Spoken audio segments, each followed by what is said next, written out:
Nose कि export क्या होता है, जब हम कोई गुड्स या प्रोडक्ट सर्विसेज को जब एक कंट्री से दूसरे कंट्री, बेसिकली गुड्स को जब हम एक कंट्री से दूसरे कंट्री में भेजते हैं, सेंड करते हैं, सेल करते हैं, so that is basically export. In Hindi इसको हम क्या बोलते हैं, निर्यात। ठीक है, जब दूसरे कंट्री में जब हम कोई प्रोडक्ट को सेल करते हैं, तो उस सिचुएशन में जब आउट ऑफ बाउंड्री, जब अपने होम कंट्री के बाउंड्री से बाहर कुछ सेल करेंगे, तो that is known as export. Now what is the meaning of exporting? It is a process, ये एक प्रोसेस है फॉर सेंडिंग और carrying the goods abroad, especially trade and sales, मतलब ट्रेडिंग करना, प्रोडक्ट को सेल करना, ये इनका मकसद होता है एक्सपोर्टिंग का। This is the main basically feature of exporting. और एक्सपोर्टिंग जो है ना, it is a one of the simplest way to enter into the foreign market. अगर आप फॉरेन डायरेक्ट इन्वेस्टमेंट के थ्रू मार्केट में एंटर करते हैं, तो ऐसे सिचुएशन में क्या होगा कि आपके जो भी आप दूसरे कंट्री के, आपकी कंपनी को शेयर्स परचेज करना पड़ेगा, वहां बिल्डिंग खरीदना पड़ेगा, वहां पर ऑफिस आपको सिचुएट करना पड़ेगा, स्टैब्लिश करना पड़ेगा। So this is a very long process and this is a very hectic process, and आपको पैसे भी बहुत लगाने पड़ेंगे, कैपिटल की रिक्वायरमेंट बहुत ज्यादा हाई होगी जब आप फॉरेन डायरेक्ट इन्वेस्टमेंट करते हैं। But in the case of the exporting, you don't need to locate your office in that particular another country. If you want to do work, अगर आप दूसरे कंट्री के साथ एग्रीमेंट करते हैं, रिलेशनशिप बनाते हैं, एंटर करते हैं दूसरे फॉरेन कंट्री में, तो आप एक्सपोर्टिंग के थ्रू इजिली ये काम कर सकते हैं, right? You can enter in the foreign market with this process of exporting, you can sell your product. अब हम बात करते हैं एक्सपोर्टिंग जो है, आप अपने डोमेस्टिक मार्केट में प्रोडक्ट को बनाइए और उसके बाद उसको दूसरे कंट्री में सेल कर दीजिए, right? So what are the types of exporting? I already told you that there are two types of exporting. दो तरीके से एक्सपोर्ट किया जाता है, एक होता है डायरेक्ट एक्सपोर्टिंग और एक होता है indirect exporting. Just wait for a exporting में करे थे types of exporting, so there are two types of exporting. The first one is direct exporting and the second one is indirect exporting. जो direct exporting होता है, वहां पर हम किसी भी तरीके के मीडिएटर एक्सपोर्ट कंपनी को यूज नहीं करते हैं, हम अपनी कंपनी के थ्रू खुद ही एक्सपोर्ट करते हैं दूसरी कंट्री में प्रोडक्ट को, यानी दूसरी कंट्री में हम अपने प्रोडक्ट को सेल खुद अपनी कंपनी से करते हैं, किसी भी तरीके के मीडिएटर्स को डिस्ट्रीब्यूशन के लिए, सप्लाई के लिए यूज नहीं करते हैं। ठीक है, so that is known as direct exporting. In the case of the indirect exporting क्या होता है कि आप अपने प्रोडक्ट को दूसरे कंट्री में सेल करने के लिए, डिस्ट्रीब्यूट करने के लिए एक्सपोर्ट कंपनीज को यूज करते हो, सप्लायर्स को यूज करते हो, मीडिएटर्स को यूज करते हो, जिसका एग्जाम्पल मैंने कल लास्ट क्लास में भी बताया था कि मान लीजिए कोई एबीसी कंपनी है, अब उसको इंडिया में वो प्रोडक्ट को सेल कर रहे हैं, मैन्युफैक्चर कर रहे हैं, प्रोडक्ट को सेल कर रहे हैं, उनके जितने भी कंज्यूमर्स हैं वो इंडियन हैं, लेकिन अब वो चाहते हैं, अब वो क्या चाह रहे हैं कि अब फॉरेन मार्केट में भी वो एक्सपैंड करें। लेकिन जो एक्सपेंशन है, आपको मैंने पहले भी बताया कि जब आप फॉरेन कंट्री में किसी बिल्डिंग को परचेज करते हो, ऑफिसेस को परचेज करते हो, there are so many government policies, it is very difficult to enter into the foreign market because you have to follow so many rules and regulations, policies बहुत सारे हैं। लेकिन जब आप एक्सपोर्ट करते हो तो आप वहां पर जाकर के कोई प्रोडक्ट को मैन्युफैक्चर नहीं कर रहे हो, यहाँ के होम कंट्री में मैन्युफैक्चर्ड प्रोडक्ट को होस्ट कंट्री में सेल कर रहे हो। तो ऐसे केस में अगर आपको नॉलेज कम है फॉरेन मार्केट का, तो कुछ एक्सपोर्ट कंपनीज हैं, तो ऐसे ही कोई एबीसी कंपनी ने XYZ एक एक्सपोर्ट कंपनी को हायर कर लिया और अब एबीसी जो है वो अपने प्रोडक्ट को सप्लाई कर रहा है उस एक्सपोर्ट कंपनी को, और वो एक्सपोर्ट कंपनी जो है वो आपके प्रोडक्ट को इंटरनेशनल मार्केट में सेल कर रहा है, उसको ट्रेड कर रहा है। So that is known as indirect exporting when we are using the mediator companies for the exporting our product. But if like ABC जो कंपनी है वो बिना किसी मीडिएटर से के खुद ब खुद उसका एक अपना एक्सपोर्ट डिपार्टमेंट है और उस एक्सपोर्ट डिपार्टमेंट को यूज करते हुए अपनी कंपनी का उसका एक्सपोर्ट डिपार्टमेंट है और उस डिपार्टमेंट के थ्रू प्रमोट एक्सपोर्ट करने का सारा काम हो रहा है और वो कंपनी डायरेक्टली एक्सपोर्ट कर रही है दूसरे इंटरनेशनल कंट्रीज में, so that is known as direct exporting. I guess this point is clear to everyone. Everyone, this point is clear. Okay, turn on your camera. Everyone, turn on your camera. Every student, turn on your camera. So direct or indirect exporting is clear. What is the meaning of exporting is clear. Let's move toward advantages. So I am not going to elaborate it a lot because हमें इसके बाद करना है export promotion and it is very important. अच्छा, export को boost कैसे कर सकते हैं उसके भी कुछ techniques मैं बताऊंगी आपको. चलिए. So now एडवांटेजेस में अगर हम देखें तो सबसे पहला है आपका सेल्स का एडवांटेज बहुत हाई होगा. आपका ब्रांड और गुडविल डेवलप होगा इंटरनेशनल कंट्री में.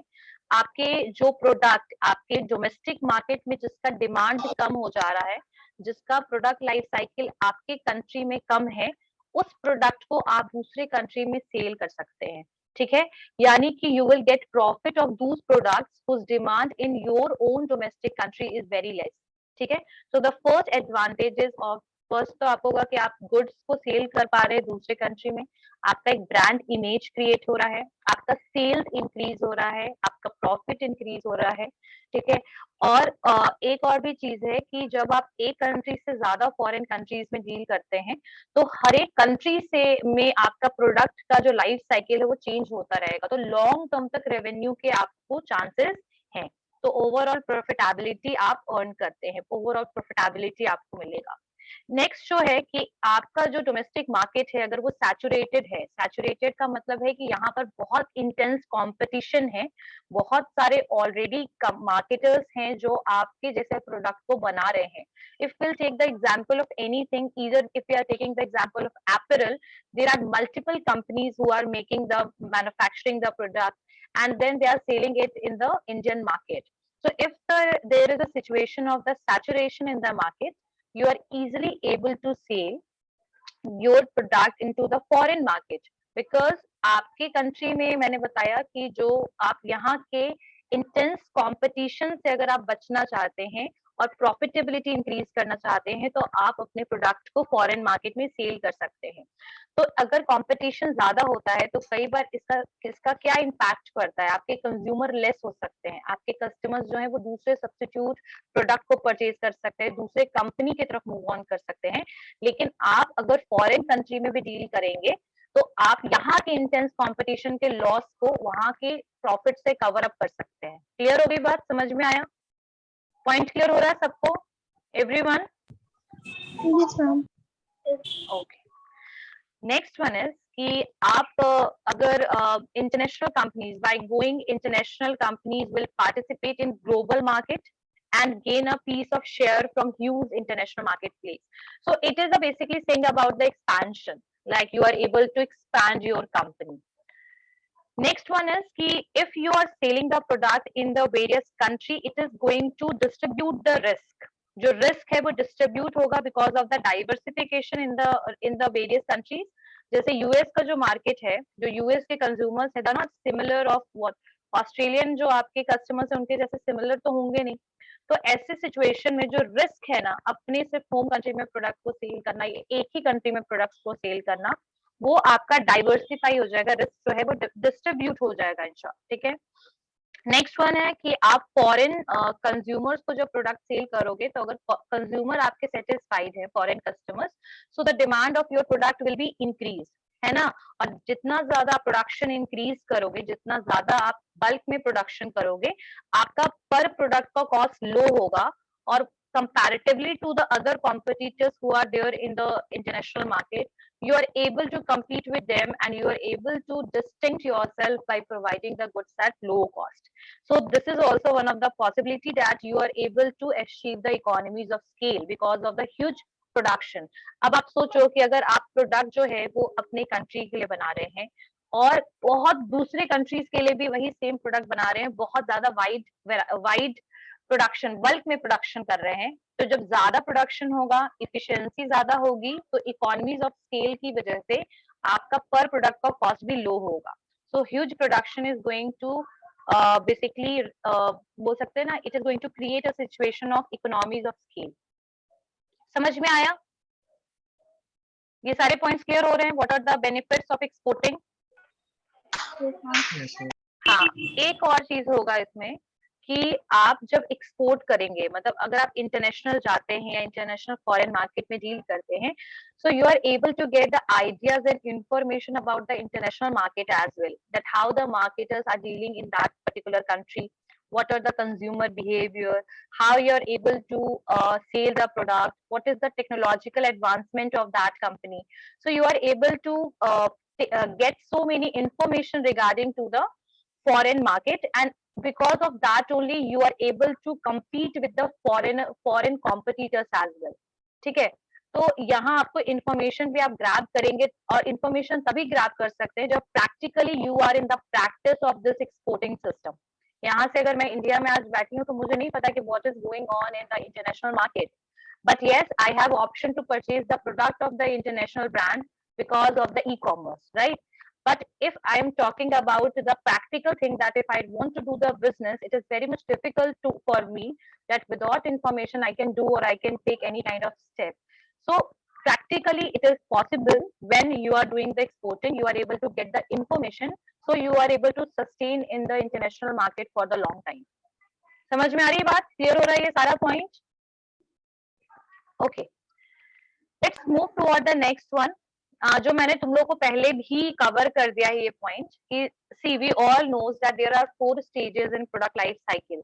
The first one is that is introduction, second one is growth, third one is maturity, and finally decline. So I told you that the PLC, the product life cycle of the same product is not similar in the another country as well, right? If I'm talking about Indian market, India में आज भी rural market में लोग radio को use करते हैं. That old conventional type of radio is still used by the rural consumers because they are laggards. Laggards हैं वो सबसे लास्ट में प्रोडक्ट को क्या करते हैं, वो अडॉप्ट करते हैं. So we are able to see the diversification in our country, even that the product life cycle is not different in every part of the country. So just imagine it's about the foreign market.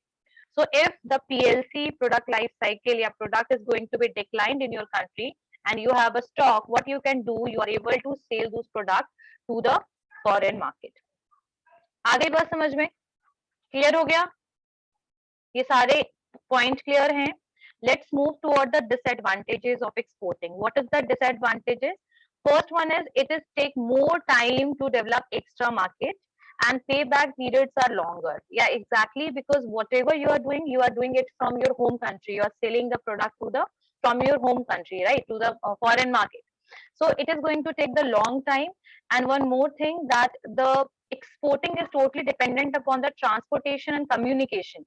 If there is any of मतलब कोई भी अगर hindrance बन गया, मान लीजिए कि if there is a problem which is related with the transportation of the product, cargo में कुछ problem, shipment में कुछ problem, so it is going to affect the whole exporting, whole मतलब जितना भी आपको cargo जो है आपका, उस पूरा को वो affect करेगा, like it is going to delay the things, है ना?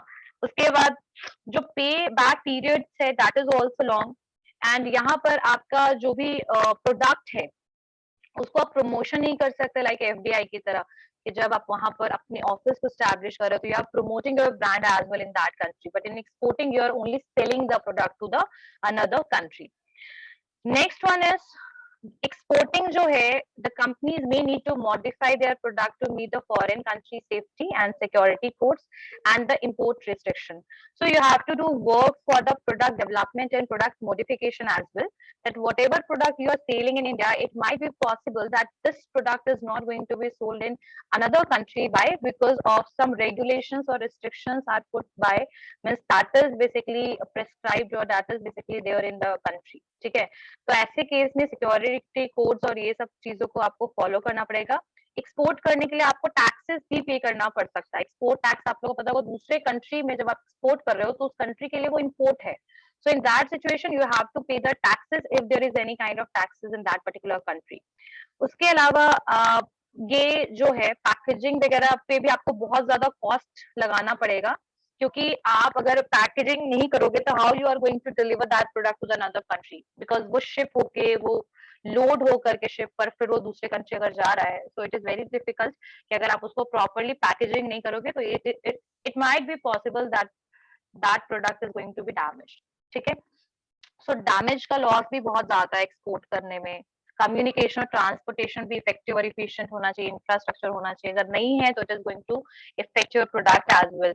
उसके अलावा आपको कंट्री के रिक्वायरमेंट के साथ हिसाब से, अगर if you are changing the product और if you are doing the changes because of the safety restrictions of the another country, it is going to take the long time.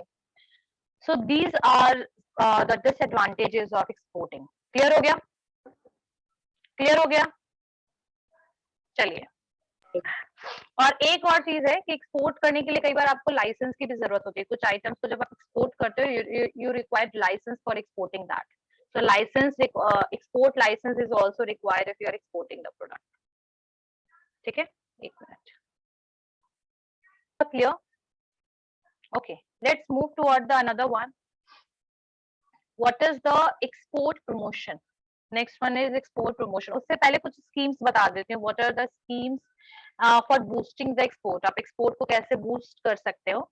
तो India का जो export है that is contracted इन अभी कुछ दिनों से, that is due to the sluggish demand in western market. It is मतलब अभी कुछ स्लगिश डिमांड के हिसाब से that market is going on. India का जो एक्सपोर्ट है वो डिक्लाइन हो चुका है लगभग 10.3%, और ऐसे भी because of the covid period this export and all these are very much affected. So अगर मैं बात करूं कि आप कैसे इंक्रीज कर सकते हो एक्सपोर्ट, तो एक्सपोर्ट जरूरी क्यों है? So I already told you that because we are doing the export, we are able to get currencies, foreign currency हम लोगों को क्या हो सकता है, मिल सकता है, right? So foreign currency reserve is going to be increased in our country, first thing. Second thing is like if we are doing the exports जब हम करेंगे, so it is going to balance, that is going to make a balance of trade. Balance of trade एक maintain रहेगा आपका, trade deficit के chances आपके खत्म हो जाएंगे, है ना? तो export is always promoted in our country. So यहाँ पर कुछ स्कीम्स है कि हम किस तरीके से एक्सपोर्ट को बूस्ट कर सकते हैं। पहला है मार्केट डेवलपमेंट असिस्टेंस स्कीम, इसको लिखिए MDAS, market development assistance scheme, market development assistance scheme. So अगर कोई एंटरप्रेन्योर्स है, जैसे कि अगर कोई पर्सन है जो अपने बिजनेस को जब उसने शुरू किया है तो that person want to do the exporting and foreign transaction करना चाहता है, तो आपको पता है कि अगर एंटरप्रेन्योर्स है तो that person is able to get the fund from the trade fair, और ये सब जगह से उनको फंड वगैरह मिल सकता है। So it assist the exporters for export promotion activity.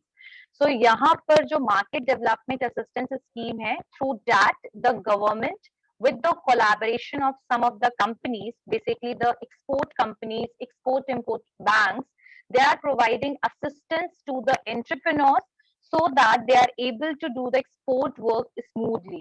इनको information provide करना, export license government जो आजकल provide करती है, these things are going to help or motivate the entrepreneurs to do the export work, right? So the first one is, this is MDAS, Marketing Development Assistance Scheme. ठीक है, ये scheme में क्या होता है मैं बताती हूँ। ये जो स्कीम है ये ऑफर करता है funding up to 90% in respect to the airfare for participation of MSME entrepreneurs in overseas fair trade delegations. तो अगर कोई एंटरप्रेन्योर जो है that person is very much interested in doing the export work, this because of under this scheme that person is going to get 90% discount in the transportation via using the air means। ठीक है, मतलब aeroplane के through अगर आप कोई भी सामान को एक्सपोर्ट करा रहे हो तो वहां 90% तक का आपको डिस्काउंट इस स्कीम के अंडर में मिल सकता है।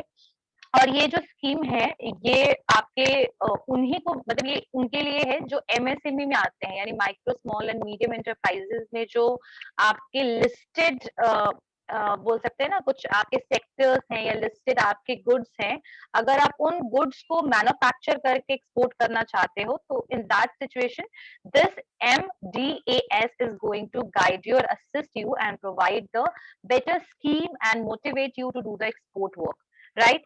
So आप लोग को समझ में आया ये point, first one that what is, मतलब ये पहला पॉइंट है कि आप एक्सपोर्ट को कैसे बूस्ट कर सकते हैं अपने कंट्री में। ठीक है, और हम इंडिया के टर्म बात करें तो इंडियन के लिए, और ये कौन कौन अप्लाई कर सकता है इस स्कीम के लिए, कौन कौन अप्लाई कर सकता है तो मैं बता दूं। एंटरप्रेन्योर जो स्टार्टअप शुरू करते हैं एंटरप्रेन्योर, ठीक है, और आपके एक्सपोर्टर्स जो प्रोडक्ट को एक्सपोर्ट करने वाली कंपनीज वगैरह है ना, they can also apply for this scheme. चलिए नेक्स्ट वन इज, और आप इसको कैसे अप्लाई कर सकते हैं, from where you can apply, so you can apply from the export promotion council and ministry of commerce. So export promotion council and ministry of commerce के page में जाइए, वहां पर you will apply for the export under this scheme, so you will get the benefit by this scheme, right? समझ में आया? So because of that also you are able to, you are motivated toward doing the export work. Next one is EOU scheme. EOU scheme, export oriented unit scheme, export oriented unit scheme, ठीक है, export oriented unit scheme। अब ये क्या है export oriented unit scheme? सो जो EOU scheme है ये आपको एक मतलब it is provides N internationally competitive duty free environment coupled with better infrastructural facilities for the export production।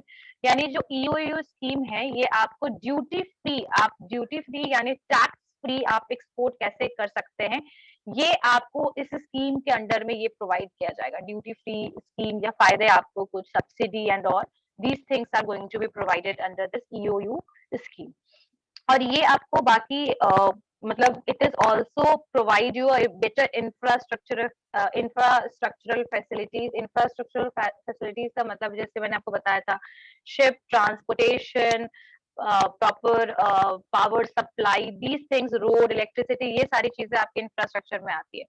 So that EOU scheme जो है ये प्रोवाइड करेगा आपको internationally competitive duty free environment, जहां पर आप बेटर इंफ्रास्ट्रक्चर के साथ एक्सपोर्ट प्रोडक्शन कर सकते हैं। एक्सपोर्ट प्रोडक्शन मतलब क्या है कि जैसे कि कई बार क्या होता है कि जो कंपनी प्रोडक्ट को मैन्युफैक्चर कर रही है, they are making different product according to the need of the foreigners, they are making another product, product modification करती है। तो ऐसे केस में अगर आप एक्स्ट्रा प्रोडक्शन कर रहे हैं एक्सपोर्ट करने के लिए भी, तो आपके पास क्या होना चाहिए, आपके पास रिसोर्सेस होना चाहिए, आपके पास एक प्रॉपर इंफ्रास्ट्रक्चर होना चाहिए। सो एक्सपोर्ट प्रोडक्शन के लिए गवर्नमेंट, इंडियन गवर्नमेंट आपको इंफ्रास्ट्रक्चर देगी, जैसे रोड, इलेक्ट्रिसिटी, आपका water supply, these are the part of it, and the raw material as well they are providing you, as well as they are going to provide you the duty free type of, मतलब जो बोल सकते हैं ना, आपको एक internationally competitive environment भी provide करेगी। अब इसका नेचर कैसा है असिस्टेंस का, इसको मैं एक बार फिर से समझा देती हूँ कि जो यूनिट्स है, आज जो यूनिट्स का मतलब है कि वो कंपनीज जो एक्सपोर्ट करने के लिए अलाउड है, the units are allowed to import or procure locally without the payment of duty of all type of goods including capital goods, raw material, component। इसका सेंस देखो क्या कहना चाहता है कि जैसे मान लो I am just sharing the screen, there is a one company that is known as ABC company. कोई एक ABC कंपनी है और ये ABC जो कंपनी है, अब इसको जो ये जो प्रोडक्ट बना रही है वो टेक्नोलॉजिकल बेस्ड प्रोडक्ट है। अब इस टेक्नोलॉजिकल बेस्ड प्रोडक्ट के लिए जो इसको आइटम्स चाहिए that is not available in the Indian market. Now what is the aim of the ABC company is that after making that product, that company is going to satisfy the need of the domestic consumers, as well as that company is also promised that, मतलब promised in sense that is also committed toward the foreign country that we are going to sell this product to the foreign country as well to the foreign customers. Up now the question is that if this product, this machine is required to ABC, and if for getting that machinery ABC have to pay a very huge tax, so ABC is not going to make whose product, or either that company is going to change their product type or something, it might be possible। तो ऐसा ना हो इसके लिए government क्या कहती है कि वैसे गुड्स की जो भी आपको जरूरत है, वैसे रॉ मटेरियल्स की जो इंडिया में अवेलेबल नहीं है, आप उसको मंगवाइए, आप उसको इंपोर्ट कीजिए, और इंपोर्ट करने के टाइम पर आपको किसी भी तरीके का कोई भी टैक्स पे करने की जरूरत नहीं है। ड्यूटी फ्री टैक्स में बहुत ज्यादा आपको कंसेशन मिलेगा, और उस गुड्स को, उस मशीनरी को यूज करने के बाद, उस रॉ मटेरियल को यूज करने के बाद, if you want to export it into the another country, it is okay because you are importing for exporting. So EOU का यही मानना है कि अगर कोई यूनिट जो इंपोर्ट कराना चाहती है दूसरे कंट्री से प्रोडक्ट्स को, रॉ मटेरियल को, कैपिटल गुड्स में आपकी मशीनरी आ जाएगी, पैकेजिंग मटेरियल, कंज्यूमेबल, स्पेयर्स, कुछ भी अगर आप इंपोर्ट कराना चाहते हो तो इंपोर्ट कराइए और उसके बाद उस गुड्स को प्रोड्यूस कीजिए, बनाइए और उसको फिर एक्सपोर्ट भी आप कीजिए. So this is a basically EOU, export oriented unit scheme. जो भी एक्सपोर्ट की जो भी यूनिट्स हैं जो एक्सपोर्ट करना चाहती हैं प्रोडक्ट को, या एक्सपोर्टिंग कंपनी है, if they want to import the goods for exporting, they are allowed duty free or the tax free or concession is provided by the government side. So this point is clear. This point is clear. Yes, ma'am. समझ में आया सबको? Everyone turn on your camera. Everyone turn on your camera. Everyone turn on your camera. चलिए, और इसके लिए भी कौन कौन अप्लाई कर सकता है इस EOU के लिए, एक्सपोर्ट ओरिएंटेड यूनिट स्कीम के लिए? आपके एंटरप्रेन्योर्स भी कर सकते हैं और आपके एक्सपोर्टर्स भी कर सकते हैं.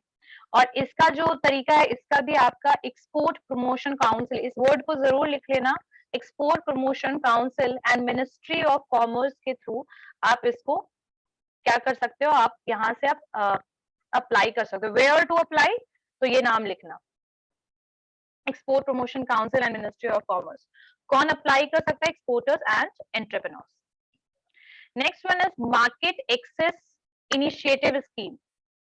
ये सारे एक्सपोर्ट को बूस्ट करने का तरीका समझ आ रहा है ना? क्लियर हो रहा है ना? Ved, after long time. Yes ma'am. बाहर ही. Next one is market access initiative scheme. So MMAI जो स्कीम है is an export promotional scheme है. ये भी एक्सपोर्ट प्रमोशनल स्कीम है और इसका जो मेन काम है ये है प्रमोट करना इंडियाज एक्सपोर्ट सिस्टम को, मतलब इंडिया में जो एक्सपोर्टिंग चल रही है उसको प्रमोट करना. This is the main aim of the market access initiative scheme. ठीक है, अब ये स्कीम कैसे काम करता है? तो ये स्कीम जो है it formulated on focus of product focus country approach to evolve specific market and specific product, and these activities are eligible for financial assistance, marketing project abroad, capacity building, support for statutory compliances, studies, project development, etc.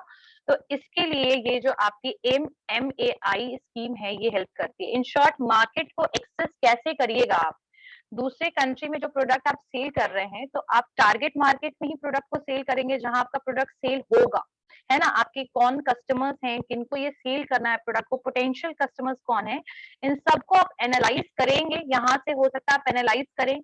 तो उस analyse करने में जो आपको चीजों की जरूरत होगी, जैसे कि आपको एक मार्केटिंग प्रोजेक्ट बनाइएगा आप अब्रॉड के लिए, आप जो स्टैट्यूटरी कंप्लायंसेस, जो कानूनी रूप में जो कंप्लायंसेस हैं, जो रूल्स और पॉलिसीज है कंट्री की, उसको देखना, इन सब में ये स्कीम आपको हेल्प करेगी इन शॉर्ट. ठीक है, so they are going to provide you information and they are going to assist you in the marketing. Market को आप कैसे एक्सेस कर सकते हो उसके लिए, as well as how you are going, they are also going to support for the statutory compliances.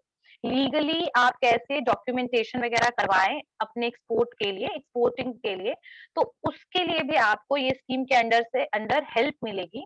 Project development में help मिलेगी कि आप कैसे एक्सपोर्ट कर सकते हैं. मार्केट इंफॉर्मेशन को एनालाइज करने में आपको इस स्कीम के अंडर में सपोर्ट और हेल्प मिलेगी. तो इस स्कीम का फोकस क्या है कि प्रोडक्ट फोकस कंट्री, जो कंट्री में प्रोडक्ट पे आप, मतलब जो कंट्री को आपको प्रोडक्ट भेजना है, ठीक है, और उस कंट्री का जो मार्केट सिचुएशन है या मार्केट में जो इंफॉर्मेशन है, कंज्यूमर बिहेवियर इंफॉर्मेशन है, उन सबको एक्सेस आप कैसे कर सकते हो, उसमें आपकी हेल्प होगी. स्टैट्यूटरी कंप्लायंसेस में आपकी हेल्प होगी. साथ साथ में आपके प्रोजेक्ट बिल्डिंग में आपको इस स्कीम के अंडर में सपोर्ट और हेल्प मिलेगी. आई बात समझ में? This point is clear? Yes, ma'am. Okay. अब यहाँ पर भी कौन अप्लाई कर सकता है? Same, exporters and entrepreneurs. And कहाँ अप्लाई होगा? एक्सपोर्ट प्रमोशनल काउंसिल में. समझ में आ गया? Next one is STP. STP, software technology park scheme. Software technology park scheme. Software technology park scheme. अब जो STP स्कीम है ना, that is 100% export oriented scheme है. लेकिन यहाँ पर क्या होता है कि यहाँ पर सॉफ्टवेयर को डेवलप किया जाता है एक्सपोर्ट के लिए स्पेसिफिकली. आ रही बात समझ में? सॉफ्टवेयर को डेवलप किया जाता है फॉर एक्सपोर्टिंग पर्पस, ठीक है। अब सॉफ्टवेयर जो है, जैसे आप लोगों ने customer relationship management, it is also, इसके अंडर में भी बहुत सारे सॉफ्टवेयर होते हैं जहां पर आप डेटा मेंटेन करते हैं कस्टमर्स के लिए। वैसे ही जो आपका ये सॉफ्टवेयर टेक्नोलॉजी पार्क स्कीम है, यहाँ पर गवर्नमेंट जो है वो सॉफ्टवेयर को डेवलप कराती है जो कि आपके एक्सपोर्ट में हेल्प करेगी। अब इसका नेचर ऑफ असिस्टेंस कैसा है? तो the approval are given under a single window clearance mechanism. All imports of hardware, software in STP units are completely duty free. तो अगर इस पर्टिकुलर सॉफ्टवेयर को डेवलप करने में, या सॉफ्टवेयर के साथ साथ अगर आप कोई कियोस्क बना रहे हैं या कुछ भी ऐसा है, तो ऐसे सिचुएशन में अगर आपको किसी हार्डवेयर या सॉफ्टवेयर की जरूरत है आउटसाइड द कंट्री, अपनी कंट्री के सॉफ्टवेयर डेवलपमेंट के लिए अपनी कंट्री में अगर आप टेक्नोलॉजिकल बेस्ड कोई प्रोडक्ट बना रहे हैं which is going to support the exporting, तो in our country, so they are going to do the import from the another country and that is also duty free. But the main aim of this scheme is to provide the technological advancement in the exporting sector. आ रही बात समझ में? This point is clear. It is related with the technology. आपको जितना भी product export import जो भी कर रहे हो, जो भी इम्पोर्ट कर रहे हो, चाहे वो कैपिटल गुड्स और जो भी आप चीजें कर रहे हो, सॉफ्टवेयर हार्डवेयर जो भी वहां से कर रहे हो एक्सपोर्ट इम्पोर्ट, अपने कंट्री में तो इम्पोर्ट हो गया, तो वो सब कुछ ड्यूटी फ्री होगा। और उसके बाद आप री एक्सपोर्ट भी कर सकते हो उस गुड्स को, that is also permitted. So STP scheme के अंडर में you are allowed to develop the software, you are allowed to develop the technological based product, and for that if you want any kind of raw material, capital goods, hardware, software from the another country, basically the technological transfer की बात हो रही है, कुछ भी technology के transfer की requirement है, इम्पोर्ट कराना चाहते हैं तो आप करवा सकते हैं, ड्यूटी फ्री आप इम्पोर्ट ले सकते हैं, फायदा होगा आपको, टैक्स कंसेशन यहाँ पर मिलेगी। और आप उस गुड्स को, उस कैपिटल गुड्स को जो भी आप बना रहे हो, तो टेक्नोलॉजिकल बेस्ड प्रोडक्ट जो आप बना रहे हो, उसको आपको एक्सपोर्ट करने का भी अलाउड है, यानी कि अपनी कंट्री में आप एक्सपोर्ट के लिए वो चीज तो बना ही रहे हो ताकि एक्सपोर्ट बूस्ट हो, उस मशीनरी को आप दूसरी जगह पर भी एक्सपोर्ट कर सकते हो, ठीक है। आई बात समझ में? This point is clear. यहाँ पर भी सेम चीज है, हु कैन, मतलब ऑलरेडी जो चीजें मैंने बताई है, who can apply exporters and entrepreneurs and from where, तो same export promotion council and ministry of commerce, ये यहाँ से आप अप्लाई कर सकते हो इसके लिए। Next scheme is SEIS scheme, लिखिए, service exports from India scheme, services exports from India scheme, services exports from India scheme. So I think you all knows about that. What is the difference between the goods and services? You all knows about it. Like goods are visible, that is tangible. We are able to see it. We are able to store it. But in the case of the services, it is intangible. We cannot store it, but we can experience it. है ना? That is also valuable, but it is not visible. जैसे teaching, that this is a intangible thing. Like basically I am providing service to you, all of you. समझ में आ रही बात? तो यहाँ पर जो SEIS है वो बिल्कुल इसी चीज पे बेस्ड है। जो SEIS है, इट इज इंट्रोड्यूस हुआ है to increase the exports of the notified services, export करना सर्विसेज का। यहाँ पर जो SEIS है, that shall be admissible for exports made services rendered on after the date of notification of this policy. तो SEIS जो है इसको लाया गया है for service purpose, ठीक है, सर्विस के पर्पज से इसको लाया गया है कि आप SEIS का मैं थोड़ा सा बताऊंगी because they didn't elaborated it in the proper way.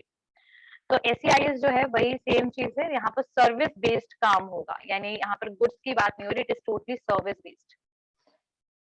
merchandise export from India scheme, ये भी लिख लीजिए, the merchandise exports from India scheme. Okay, now the question is that what is the difference between the inventory and merchandise? Can anyone tell me what is the difference between merchandise and inventory?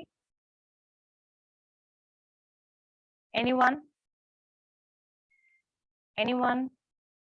Okay, let me tell you, the inventory is something which we are able to stock, and we are stocking something. जब हम कोई चीज stock करके रखते हैं, जैसे अपने ware house में जब हम स्टॉक कर रहे हैं, तो दैट इज इन्वेंट्री, ठीक है, which is not ready to cell.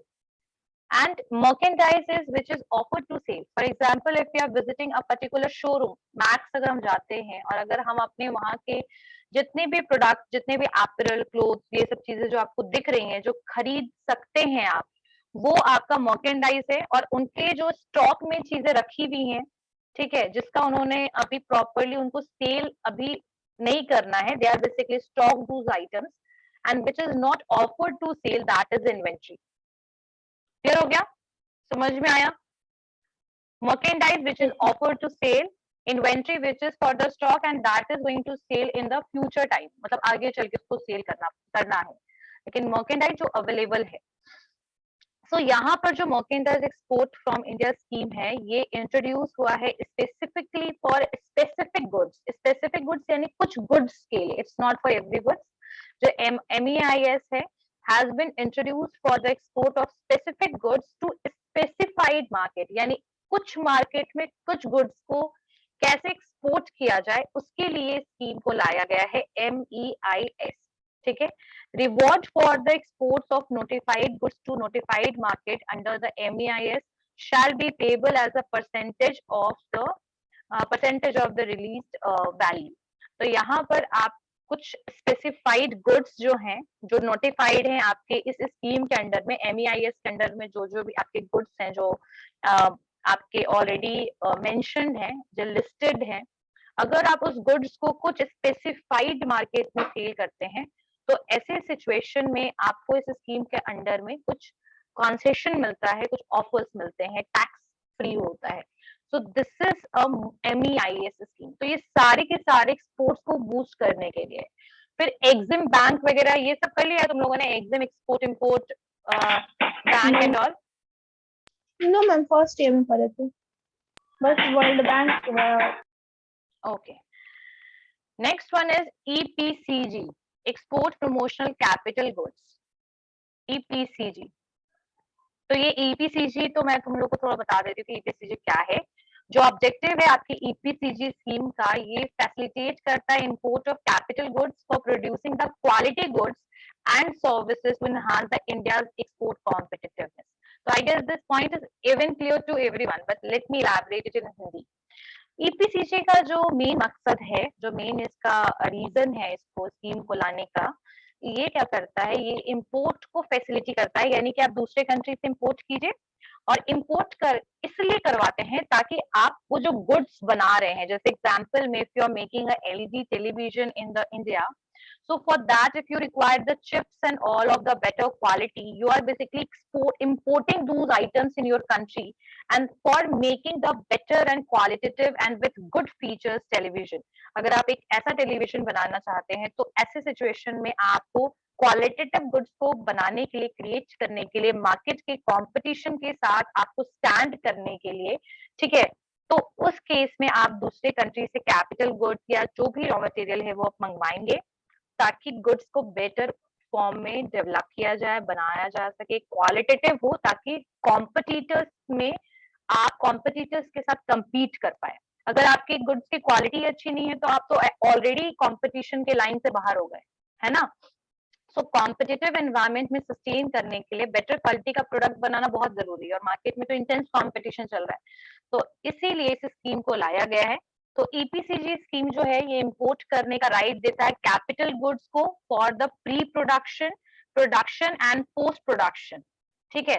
Pre production, production से पहले, production at the time of producing the product, post production after production at zero customers duty, sorry zero customs duty, customer बोलते बोलते customer ही हो गया, zero custom duty, custom duty is applied on the importing the goods which I already told you।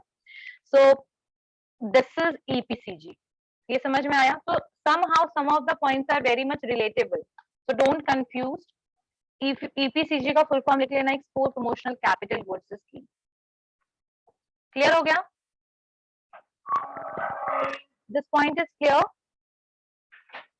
everyone? Yes ma'am.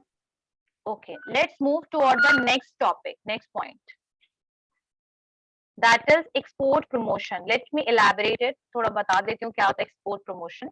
तो export promotion जो है ये एक तरीके का public policy measures है जहां पर actually or potentially enhance the exporting activity at the company, industry और नेशनल लेवल। तो मतलब मैंने जो तुम लोग को जो बताया है ना, वो क्वेश्चन आता है what is export promotion, so you can write about all those schemes as well. तो एक्सपोर्ट प्रमोशन क्या है? एक तरीके का एक पब्लिक पॉलिसी मेजर है जहां पर हम पोटेंशियली इनहांस करना चाहते हैं अपने एक्सपोर्टिंग एक्टिविटीज को कंपनी लेवल पे, इंडस्ट्री लेवल पे, नेशनल लेवल पे, ठीक है। और किस तरीके से, अभी obviously we knows about the there are many forces determine the international flows of goods and services. So export promotion जो है, it is basically defining the opportunity that when and how you are going to promote and export your product in the international market. ठीक है? So this opportunity is provided by the government and they influence the volume of goods and services and increase the export in the another country. So this is export promotion. In the next class, I'm going to start from this point only. यहीं से शुरू करेंगे export promotion को and then will complete this topic and once this will be completed then we'll move toward export financing. Export financing क्या होता है? Okay, so anyone have any doubt in any of the point whatever we discussed in today's class? Anyone have any doubt? जो समझ नहीं आया हो? वो छूट गया मैम, थोड़ा सा बताइए इसके बारे में। Market develop